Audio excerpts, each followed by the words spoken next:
Hello again. In my introduction videos, I came to terms with the fact that I was raised in a cult as one of Jehovah's Witnesses.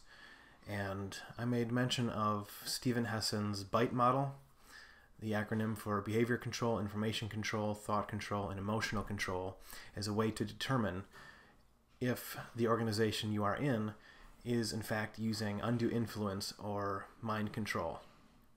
I want to begin breaking that down.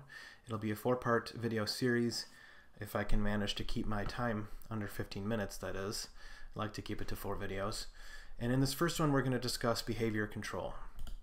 The list that I'm working from is kind of a mashup between the book Freedom of Mind and the website Freedom of Mind. And I'll put the list that I'm working from, which I think is a little more comprehensive because it's got bits from both. I'll put that list in the description of this video if you want to follow along. So point number 1 is regulate individuals' physical reality. As we go over the next several points, you'll see why it can be said that Jehovah's Witnesses regulate individuals' physical reality. So point number 2, dictate where, how, and with whom the member lives and associates or isolates. Association is carefully regulated. Members are constantly reminded of 1 Corinthians chapter 15, verse 33, a verse that says, "Bad associations spoil useful habits." Many Jehovah's Witness children memorize this verse early in life. It might even be the first verse they memorize. And basically, anyone who is not an exemplary Jehovah's Witness is considered bad association. For kids, this includes schoolmates. A Jehovah's Witness would not encourage or allow their child to stay overnight at a schoolmate's house, for example, or invite them over to stay at their house. They're associates, they are acquaintances, but they are not friends. Same is true of workmates. A Jehovah's Witness would not be going out for a drink with a workmate after work, that sort of thing. Even non-witness relatives are considered bad association. To Jehovah's Witnesses' credit, they will associate with non-witness family, but it's always with the hope of recruiting them. That is in the back of their mind, that they hope that they can reach them. They view you as a potential Jehovah's Witness, but not good association. And again, it's anyone who's not an exemplary Jehovah's Witness. That means that if you have spent any time at a Kingdom Hall, you have heard a talk that said, just because somebody is one of Jehovah's Witnesses doesn't necessarily mean they're good association.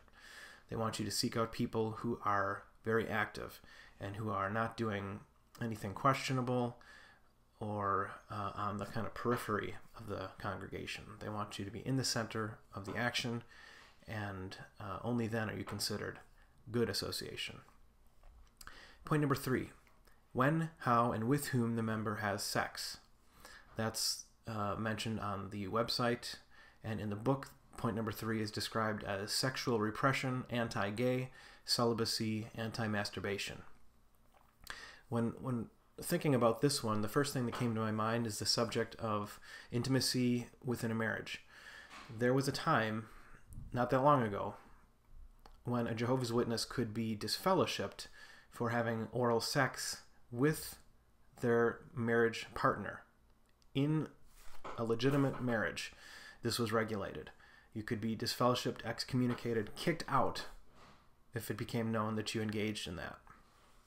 That's not the case anymore. You can't be disfellowshipped for oral sex within marriage, but the latest that I've read on the subject is that if it became known that you were engaging in that and were in a position of privilege, an elder, ministerial servant, that you would no longer be able to hold that position because of what you were doing with your consenting marriage mate. There are countless articles on masturbation, creating a feeling that sex is dirty from a very young age. And then when we come to this anti-gay and celibacy issue, like most Christian groups, Jehovah's Witnesses are against homosexual acts. They do not promote celibacy per se, but they do require celibacy of homosexuals. And again, I realize that this is not unique to Jehovah's Witnesses, but they take it to the extreme. Practicing homosexuals will be removed and shunned for life. Number 4, controlling types of clothing and hairstyles. This is most definitely done both by the printed page and in pictures that are contained in the magazines, and by unwritten rule. There's constant counsel about what is considered modest attire in both the magazines and in talks. It calls to mind the recent branch meeting in which Anthony Morris, a governing body member, made some really specific and frankly kind of bizarre references to what he feels is modest attire. And when Jehovah's Witnesses hear a governing body member speak, there really is no higher living authority. Something I've always found kind of interesting on the subject of facial hair is that there is nothing in print saying that a Jehovah's Witness can't have facial hair. But it's understood that if you are a man with facial hair, you will not be used for any kind of privileges in the congregation. And the way they communicate this is through unwritten rule, like I said. It's just something everybody knows, and through pictures. For example, a Bible student montage in the magazines. You'll have, at the beginning, you'll have somebody who's first reached at the door. They're being recruited at the door. Then you see a picture of them in their Bible study as a Bible student. Then you see their dedication and baptism. And progressing throughout that, you'll see the facial hair change less and less. And finally, at the point of their baptism, even the sideburns are gone. So this is making a clear, sending a clear message without putting it directly in print. I'm going to kind of breeze over the next three. Regulate diet, food and drink, hunger and or fasting. I'm going to say no. There is a prohibition on eating blood, which Jehovah's Witnesses have in common with the Jewish faith, but I would not say that they regulate diet per se. So, point 6, manipulation and deprivation of sleep. I debated about this one a little bit. Many Jehovah's Witnesses are in a state of perpetual exhaustion because of working full-time, in addition to the huge time investment that's required to be a Jehovah's Witness in good standing. But I do not see it as intentional manipulation and deprivation of sleep. I could be wrong, but I'm going to say no on number 6. Number 7, financial exploitation, manipulation, and dependence. I'm going to say no on this one as well. Donations are encouraged and expected, but I'm not quite ready to say that number 7 fits. However, I do think that that could change, and I'm keeping an eye on this point in particular. I'm keeping an eye on the organization for this point. One of the recent changes was that they put a cap of $5,000 on local congregations' checking accounts. So if a congregation, when they made that change, if a congregation had more than $5,000 allocated for congregation use, anything beyond that $5,000 was sent to the organization, to headquarters. There's no way of knowing how big of a lump sum they got, but it was interesting to note, and that will continue to be the case. Any congregations that have more than 5,000, that automatically gets sent to the organization. But for now, number 7, I will say, does not apply. Number 8, restrict leisure, entertainment, and vacation time. Yes. First of all, the nature of an entertainment that is acceptable is carefully regulated across many categories. They try not to name specific titles, but they definitely do pick on certain genres. And in some cases, this amounts to squashing a child's imagination. I think about the Caleb and Sophia videos, particularly the first one, the Listen, Obey, and Be Blessed video, the first one, where Caleb is so excited about his Sparlock toy that he got from a school friend, the Warrior Wizard, and his mom tells him that this is a toy that makes Jehovah feel sad, and Satan loves magic, and therefore he should throw the toy away. Regarding time, Jehovah's Witnesses have constant reminders about seeking the kingdom first. This is taken from Matthew chapter 6, verse 33. And this is most definitely associated with restricting leisure, entertainment, and vacation time. And it calls it to mind again this talk that Anthony Morris gave at the branch visit, making the point that if you're a spiritual family, you need to be taking your kids to visit the printing facilities before you'd even consider taking them to a theme park. This idea of seeking first the kingdom, taken from Matthew 6:33, is defined as spending large quantities of time in recruiting new members. Which brings us to number 9, because recruiting is a form of self-indoctrination. Number 9 is major time spent with group indoctrination and rituals and or self-indoctrination, including the internet. Jehovah's Witnesses have 5 meetings a week that are split up into 2 days. In my case, it was Thursday, 3 meetings, Sunday, 2 meetings. Each event was about 2 hours. Then you're expected to have meeting preparation, so you're going over all the material that will be discussed at those meetings in advance so that you can share in audience participation. And then there's personal study, which ideally should be different than the material considered for meeting preparation. And there's also family worship, perhaps on Tuesday or Wednesday with the whole family, going over Watchtower material. And even Bible reading ultimately amounts to self-indoctrination. Personal Bible reading is very much encouraged.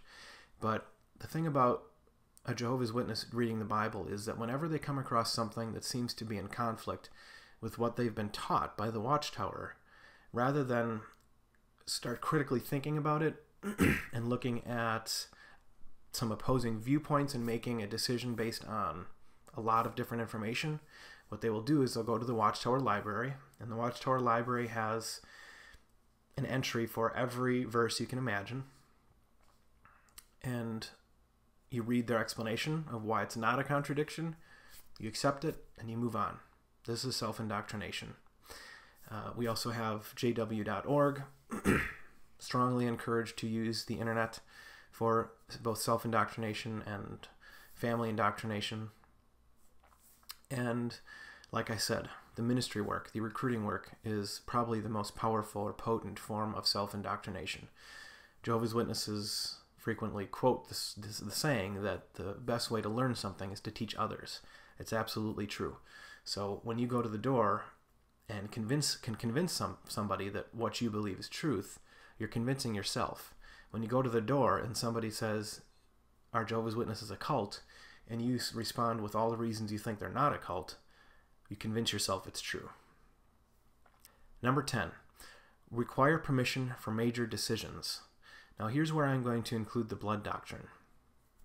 Before I mention the blood prohibition on blood transfusions, I want to mention vaccinations and organ transplants.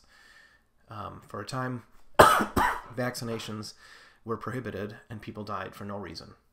Now they're acceptable. Organ transplants, they were acceptable for a time, and for decades they weren't acceptable. Countless people died. Now they're acceptable again. So that's a flip-flop. Were the individuals who refused organ transplants really making a personal decision about medical care, or was an organization making a choice for them? First that it was okay, then not okay, then okay. Same is true of the blood doctrine of not accepting blood transfusions. Yes, every patient has the right of self-determination to refuse or accept any form of medical treatment. But is it because they truly believe it displeases God, or is it because they are under undue influence from an organization that has convinced them that it displeases God?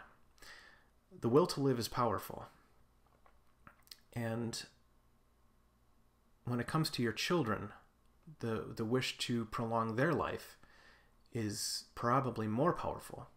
So you're going against your authentic self, human nature, when you tell a doctor that your child will not take a blood transfusion in the case of hemorrhage or major trauma, that you're willing to let your child die. I cannot conceive of that coming from the authentic self. This is coming from deep indoctrination and mind control. Requiring permission for major decisions, point number 10, yes. Number 11, thoughts, feelings, and activities of self and others reported to superiors. Yes, anything that is viewed as a serious sin is to be reported by friends that become aware of it. This includes the sin of questioning leadership or official doctrine and policy of the Watchtower. In my experience, I told somebody that I did not believe that the governing body of Jehovah's Witnesses was God's chosen channel for revealing truth, and I was told, either you tell the elders or I will. Rewards and punishments used to modify behaviors, both positive and negative. Yes, Disfellowshipping and the subsequent shunning is an incredibly brutal punishment that estranges people from their families and leads to suicide. This is a powerful way to modify behavior. And now that would be an example of negative ways of modifying behavior, using punishment. They also use rewards or positive reinforcement to modify behavior. The perception of how spiritual a person is definitely affects the way a person is treated in the congregation. I'll give you an example. If I had a friend that I wanted to have lunch with after the meeting on a Sunday morning, and they weren't at the meeting, I didn't call them up and say, hey, you want to go out for brunch with us? I would view that as rewarding them for bad behavior. Because that person wasn't at the meeting, they don't deserve to be invited to lunch. I'm ashamed of that now, but I understand why I did it. Jehovah's Witnesses like to say that having a title is not important in the organization. It's not true. I think most Jehovah's Witnesses know it deep down. If you are a regular pioneer, somebody who's committed to 70 hours a month of recruiting, it's going to affect the way people view you. You're going to be held in high regard. There is a measure of adulation that comes along with that. And if you are not making the average hours for that congregation, you better not expect to receive any position of responsibility or privilege. If you are a brother that wants to help in carrying the mics or at the literature counter, you better be getting at least 8-10 hours a month, or whatever the average is for your congregation. Moving on, number 13. Discourage individualism, encourage groupthink. This is my favorite one of this category because of the emphasis that's put on Ephesians 4:24 and Colossians 3:10, where Christians are told to put on the new personality. When Jehovah's Witnesses talk about putting on the new personality, they don't mean reading about Christ and think about how they can imitate him in forming their own personal boundaries. No. This message of putting on the new personality means following a list of Watchtower rules. So essentially, if you're all doing that, you have a whole group putting on a Watchtower mask. And now that I'm on this side, I can see how creepy that is. This idea of the new personality and applying that the way Jehovah's Witnesses do. It's interesting, several of these behavior control methods appear to be based on Scripture. This one about putting on the new personality, the one about seeking first the kingdom, the one about bad association spoils useful habits. But what a Bible cult will do is they will cherry pick certain verses, repeat them over and over and over and over again with a specific interpretation. And what they have essentially done is reduced the Bible to a cult handbook. And in this case, it's a cult handbook that is always accompanied by the Watchtower and Watchtower interpretation. Number 14, impose rigid rules and regulations. See all the points that we've discussed already. I could go on and on about rules and regulations, but I don't want to bog the video down. 14 applies. 15, no medical treatment. I'm going to say does not apply. Jehovah's Witnesses do not have a doctrine that says to not accept any medical treatment. Again, the blood doctrine, organ transplants, vaccinations kind of fit in this category, but I'm going to leave them to point number 10 and say that 14 does not apply. 15. Number 16, instill dependency and obedience. Jehovah's Witnesses are totally dependent on the organization when it comes to decision making. That may sound like too extreme of a statement, and most Jehovah's Witnesses would say they're perfectly capable of making their own decisions. And yes, where are you going to eat for lunch that day? You're free to make that decision for yourself. But whenever it comes to any kind of major decision, you are making that decision again with your Watchtower goggles on. And if you don't know what the Watchtower has to say about that particular kind of decision, as a Jehovah's Witness, you're going to look it up. You're going to go to the Watchtower library and see what it says about whatever that decision is. What is the best course to take? Looking to self-help books is discouraged, and obedience is enforced through the ways that we have already discussed. So Number 16, instill dependency and obedience, most definitely. That's it. That's the list I have for behavior control. There's 16 points here, and I believe the 12 of them apply firmly. Tell me if I've missed anything. In the comments below, tell me if you think I'm being too lenient on some of these, or if I'm being unreasonable, if I'm taking this too far. I'd be interested to hear both sides of that. And in my next video, I will address information control, which is my favorite of the 4 categories, and I'll explain why. Thank you for listening, and I will talk to you again soon.